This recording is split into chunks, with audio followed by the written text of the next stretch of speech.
My name is Elena. I'm 28 years old, and I work as a senior portfolio manager for a private wealth firm in Boston. My life is dedicated to numbers, transparency, and high returns. I don't gamble with my clients' money, and I certainly don't gamble with my heart. At least, that's what I thought until I met Julian. Julian was the personification of old money. He was 31. A venture capitalist who supposedly spent his weekends at his family's estate in Newport or sailing in the vineyard. He drove a vintage Porsche, wore tailored Italian suits, and always insisted on picking up the check at the most exclusive restaurants in the city.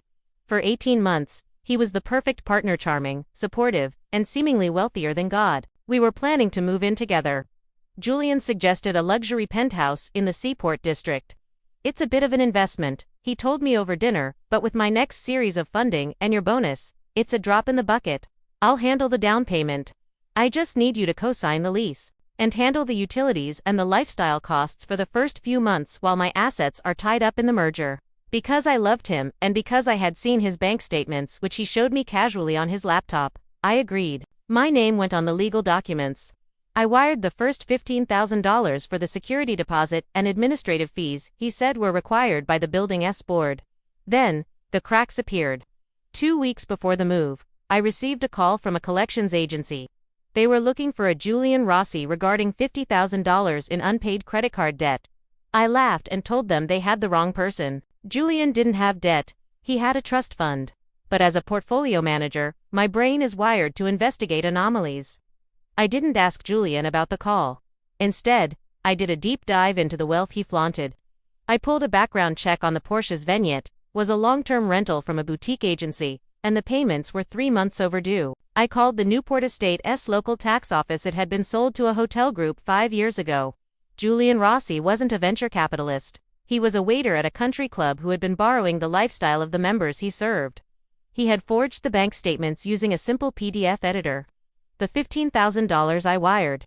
It didn't go to a building board. It went to his personal account to pay off a high-interest loan he'd taken out to buy me an engagement ring I hadn't even seen yet. He was a professional social climber, and I was his biggest mark.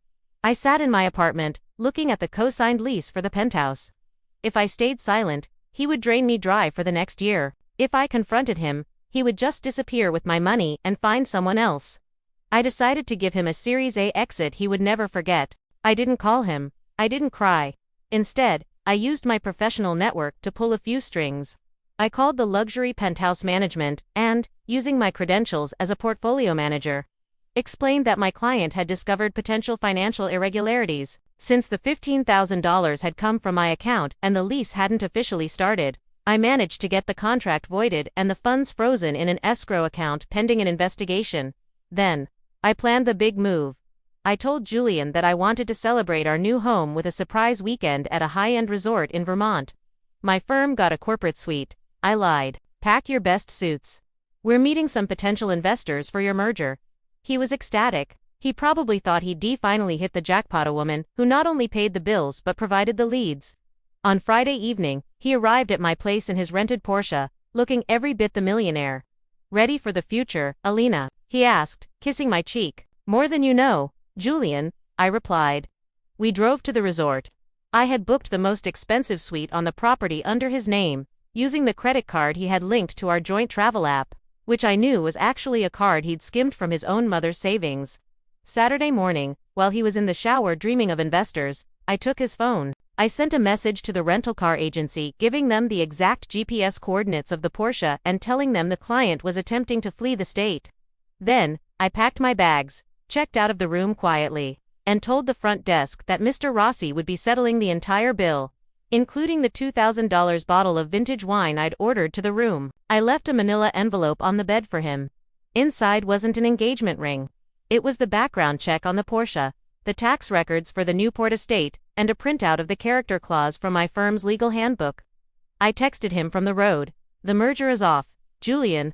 I've alerted the building board and the authorities about the forged bank statements. Also, the repo man should be in the parking lot by now. Have a nice walk back to Boston." By the time he got out of the shower, he was a man with no car, a massive hotel bill he couldn't pay, and a legal nightmare beginning.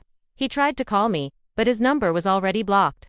He tried to email me, but my server flagged him as spam. A month later, I heard through the grapevine that Julian had been charged with third-degree grand larceny and identity theft. It turns out I wasn't his only victim, but I was the only one who had the portfolio to fight back. I'm back in my own apartment now. I didn't get the penthouse, but I kept my $15,000 and my dignity. My life is still about numbers and transparency, and I've learned that the most important asset you can ever protect is your own intuition. Julian wanted to live a life of luxury. Now, he's living a life of consequences. And me. I've never felt richer.